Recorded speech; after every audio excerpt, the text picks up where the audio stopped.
Hello everyone, welcome back to the Rana academy. तो last lecture के अंदर हमने क्लास 9th आईसीएसई फिजिक्स का जो चैप्टर नंबर 10 है जिसका नाम है मैग्नेटिज्म, उसके पार्ट ए की जो फर्स्ट एक्सरसाइज है दैट इज एक्सरसाइज 10A, उसके फर्स्ट 14 क्वेश्चंस हमने डिस्कस कर लिए थे। आज के लेक्चर के अंदर हम उसके जो बाकी क्वेश्चंस हैं उनको डिस्कस करने वाले हैं। और हाँ, ऊपर जितने भी चैनल्स आपको दिए गए हैं उनके जो लिंक्स हैं वो आपको हमारे डिस्क्रिप्शन बॉक्स में मिल जाएंगे। तो बिना कोई टाइम वेस्ट किए चलिए शुरू करते हैं। सो 15 क्वेश्चन ये कहता है कि what do you understand by the term magnetic field lines. देखिए, जब हम बात करते हैं मैग्नेटिक फील्ड लाइंस की तो पहली बात ये एक कॉन्टिन्यूअस कर्व होती है। एक ऐसी कॉन्टिन्यूअस कर्व जिसके किसी भी पॉइंट पर अगर मैं टेंजेंट ड्रॉ करूं तो वो उस पॉइंट पर जो मैग्नेटिक फील्ड एक्ट कर रही है वो उसकी डायरेक्शन को बताता है। तो इसको कहा जाता है magnetic field lines. Is that okay? चलिए नेक्स्ट क्वेश्चन देखते हैं। कहता है state for properties of magnetic field lines. तो सबसे पहली बात, ये एक क्लोज्ड कॉन्टिन्यूअस कर्व है। क्लोज्ड इसलिए क्योंकि मैग्नेटिक फील्ड लाइंस आपकी नॉर्थ से निकलती हैं और साउथ में एंटर करती है outside the magnet, but inside the magnet ये साउथ से नॉर्थ जाती है। तो ये एक क्लोज लूप है। दूसरी बात, जब ये मैग्नेटिक फील्ड लाइंस, ये तो आपको दिखाने के लिए ऐसे ऐसे से बना दिया, अदरवाइज ये बिल्कुल कर्व्ड लाइंस होती है, मगर आपको प्रॉपर वे में दिखाऊं तो ये कुछ ऐसे से आपकी लाइंस दिखाई देती है, राइट? ओके, सो मैं बस आपको इतना कहना चाहता हूं कि जब आप यहां पर नॉर्थ से साउथ की तरफ जाते हो तो ऐसा कोई एक पॉइंट नहीं मिलता जहां पर मैग्नेटिक फील्ड की वैल्यू 0 होगी। ये इससे दूर कोई पॉइंट होगा वहां पे नल पॉइंट होता है, अदरवाइज कोई ब्रेकेज नहीं है इस कर्व में, तो इसलिए ये कॉन्टिन्यूअस कर्व्स होती हैं। दूसरी बात, आउटसाइड द मैग्नेट ये हमेशा नॉर्थ पोल से साउथ पोल की तरफ जाती है, ठीक है। तीसरी बात, किसी भी पॉइंट पर अगर मैं एक टेंजेंट ड्रॉ करूं तो वो उस पॉइंट पर जो मैग्नेटिक फील्ड एक्ट कर रही है वो उसकी डायरेक्शन को बताता है। और चौथी बात, कोई भी दो मैग्नेटिक फील्ड लाइन आपस में इंटरसेक्ट नहीं करती, because at the point of intersection हम दो टेंजेंट बना सकते हैं। तो एक ही पॉइंट पर अगर दो टेंजेंट बनाओगे तो मतलब यह है कि वो दो डायरेक्शन को बताएगा, विच इज नॉट पॉसिबल। इसीलिए हमारी दो मैग्नेटिक फील्ड लाइन कभी भी आपस में इंटरसेक्ट नहीं कर सकती। फिर आता है explain why the iron filings which are sprinkled on a sheet of cardboard placed over a bar magnet take a definite pattern when cardboard is slightly tapped. तो देखिए, सिंपल सी बात है कि जो आयरन फिलिंग्स हम डालते हैं ना, वो एक कर्व्ड लाइंस की फॉर्म में, मतलब उस पैटर्न में अपने आप को अलाइन कर लेती है। ऐसा इसलिए होता है क्योंकि जितने भी आयरन फिलिंग्स हैं वो अपने आप में ही एक छोटे से मैग्नेट बन जाते हैं under the influence of a magnetic field produced by और मैग्नेट, एंड उस प्रोसेस को मैग्नेटिक इंडक्शन का नाम दिया जाता है। क्लियर हो गया? ठीक है, तो ये वही फोर्सेस है, ये वही फील्ड है जो इन आयरन फीलिंग्स को एक पर्टिकुलर पैटर्न में अलाइन करके हमें देता है और एक कर्व लाइन बनाता है। क्लियर? आगे देखते हैं। फिर कहता है कि explain the method of plotting magnetic field lines by using a small compass needle. बहुत सिंपल होता है। देखिए, सिंपल सी बात है, आप एक कंपास को रखो, कंपास को रखोगे तो जो नीडल है वो अलाइंड होगी। उस नीडल के पीछे वाला जो टिप है वहां पर एक पॉइंट लगा दो, आगे एक पॉइंट लगा दो, फिर जस्ट उसके आगे एक और अपना कंपास रख दो। जब कंपास को रखोगे तो जो पीछे वाला टिप है वो पॉइंट के साथ अलाइंड होना चाहिए, मतलब उसको उसको पॉइंट टच होना चाहिए उसके साथ। अच्छा, फिर उसके अगले वाले पॉइंट पे पॉइंट लगा दो, फिर एक कंपास रखो सच दैट के पीछे वाले टिप उस पॉइंट को टच करे, तो अगले वाले के ऊपर एक और पॉइंट लगा दो। ऐसे करते करते आपको कई सारे पॉइंट मिल जाएंगे, उन सभी को ज्वाइन कर दीजिए, आपको आपकी मैग्नेटिक फील्ड लाइंस मिल जाएंगी।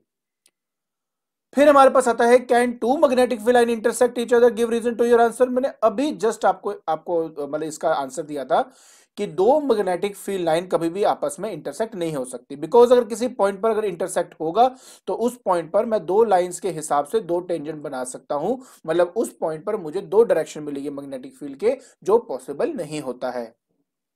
फिर मेरे पास आता है कि in figure draw at least to magnetic field lines between the two magnets. देखो, बहुत इजी है। सबसे पहले एक काम करता हूं, इनको बना लेता हूं मैं।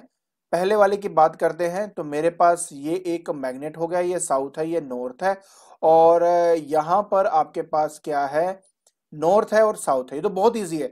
क्या होगा, सबसे पहली बात, ये दोनों है लाइक पोल्स, ये रिपेल करेंगे। तो रिपल्शन होती क्यों है? क्योंकि ये मैग्नेटिक फील्ड लाइंस एक दूसरे पर लेटरल प्रेशर एक्सर्ट करते हैं, जिसकी वजह से वो फोर्स एक्सपीरियंस करते हैं, रिपल्सिव फोर्स एक्सपीरियंस करते हैं। तो देखिए, यहां से मैग्नेटिक फील्ड लाइन ऊपर जाएगी, यहां से मैग्नेटिक फील्ड लाइन ऐसे ऊपर जाएगी, सिमिलरली बेटा यहाँ नीचे आएगी और यहाँ पे ऐसे नीचे जाएगी। तो ये आपकी दो मैग्नेटिक फील्ड लाइंस हो गई। जब मैं बी पार्ट के बारे में बात कर रहा हूं ना, बी पार्ट के बारे में, तब क्या कह रहा है कि देखिए मेरे पास ये नॉर्थ है, ये साउथ है, और उसके बाद यहाँ पर नॉर्थ है, यहाँ साउथ है। सो बेसिकली आपको क्या दिख रहा है, आपको ये दिख रहा है कि ये जो दो है ना, ये मेरे अनलाइक पोल्स है और ये दोनों एक दूसरे को अट्रैक्ट करेंगे। ऐसी फील्ड में जो मैग्नेटिक फील्ड लाइंस है वो हमेशा नॉर्थ से निकलती है और साउथ में एंटर करती है, लाइक दिस। यहाँ से भी बेटा आपके ऐसे जाएंगी और इस तरह से ये बन गया आपके दो मैग्नेटिक फील्ड लाइंस। आई होप आपको ये समझ में आ गया होगा। ठीक है, चलिए अब हम बात करते हैं अपने नेक्स्ट क्वेश्चन की। कहता है state two evidences of the existence of earth magnetic field. हमने बहुत अच्छे तरीके से इस चीज को डिस्कस किया था। तो पहला एविडेंस तो देखो यही है कि अगर आप किसी मैग्नेट को फ्रीली सस्पेंड करते हो तो वो हमेशा अपने आप को अलाइन करता है in geographical north and south direction. तो ये अर्थ की मैग्नेटिक की इन्फ्लुएंस की वजह से होता है, तो वहां पे एक एविडेंस मिल गया। दूसरा एविडेंस ये है कि जब आप मैग्नेटिक फील्ड लाइंस किसी मैग्नेट की प्लॉट करते हो तो कुछ ऐसे पॉइंट आपको मिलते हैं जहां पर अगर आप कंपास को रखो तो वो किसी भी डायरेक्शन में अलाइंड होता है, मतलब ये कि वहां पर मैग्नेटिक फील्ड की वैल्यू 0 होती है। तो वो तभी पॉसिबल है जब कोई एक्सटर्नल मैग्नेटिक फील्ड उसके इफेक्ट को खत्म करता हो। तो इसलिए हम कह देते हैं कि हमारे अर्थ की अपनी एक मैग्नेटिक फील्ड होती है। फिर हमारे पास आता है sketch 4 magnetic field lines as obtained in the limited space on an horizontal plane in the earth magnetic field alone. तो देखिए अर्थ की मैग्नेटिक फील्ड की यहाँ पे बात हो रही है ना, ये फील्ड लाइंस आपको दिखाई दे रही हैं। मैंने आपको पहले भी कहा था कि अर्थ की मैग्नेटिक फील्ड एक छोटे से स्पेस में हमेशा यूनिफॉर्म होती है।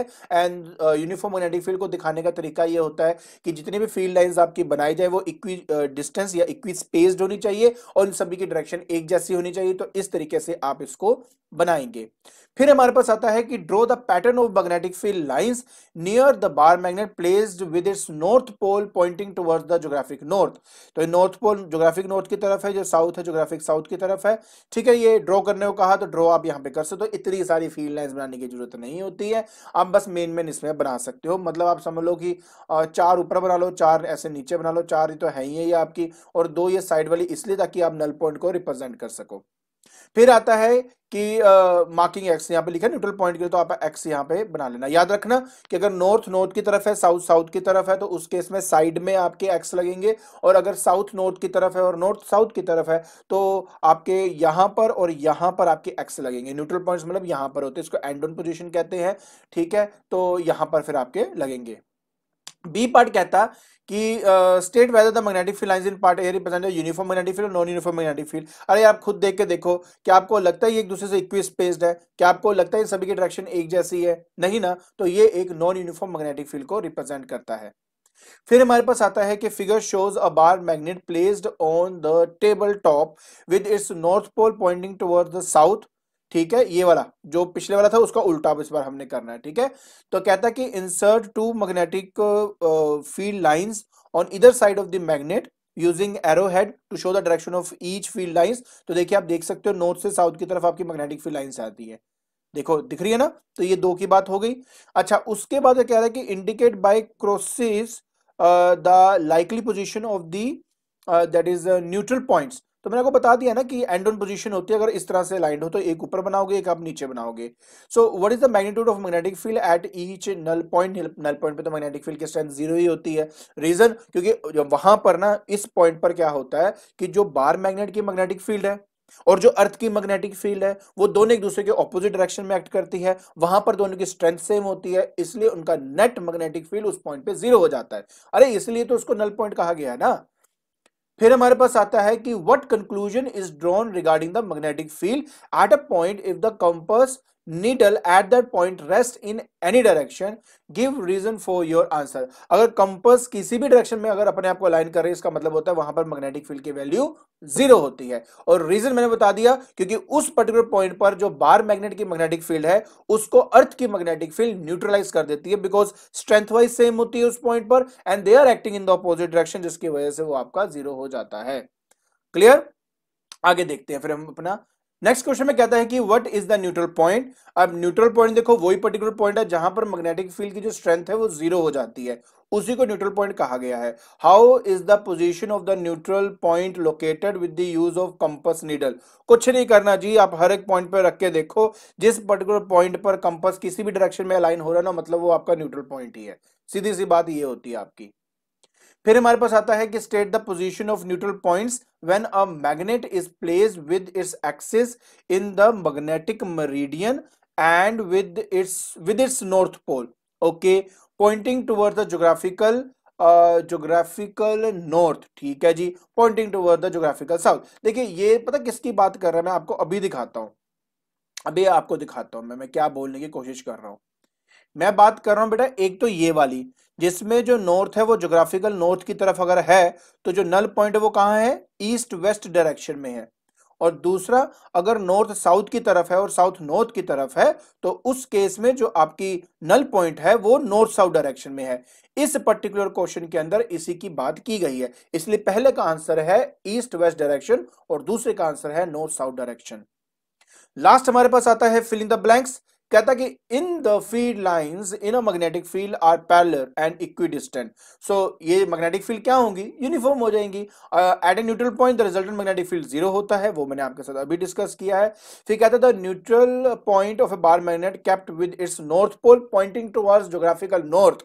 ये किसकी बात हो रही है, मैं आपको अभी दिखा देता हूं ताकि आपको एक बार समझ में आ जाए। बात हो रही है इसकी, तो उस कंडीशन में नल पॉइंट कहां होता है, ईस्ट वेस्ट डायरेक्शन में होता है और वही यहां पर आंसर है on either side of the magnet in east and west. I hope आपको ये क्वेश्चन और उनके आंसर समझ में आ गए होंगे। ठीक है, तो आज के लेक्चर के अंदर हमने एक्सरसाइज 10A के जो बाकी क्वेश्चन आंसर थे वो हमने डिस्कस कर लिया है। आई होप आपको ये क्वेश्चन और उनके आंसर समझ में आ गए होंगे। इसके साथ हमारा जो पार्ट ए है मैग्नेटिज्म का वो खत्म हो जाता है। नेक्स्ट लेक्चर के अंदर हम जो पार्ट बी है उसको स्टार्ट करने वाले हैं। अगर आपको मेरी वीडियो पसंद आ रही है तो please like it, share it and subscribe it. आज के लिए बस इतना ही। Thank you so much.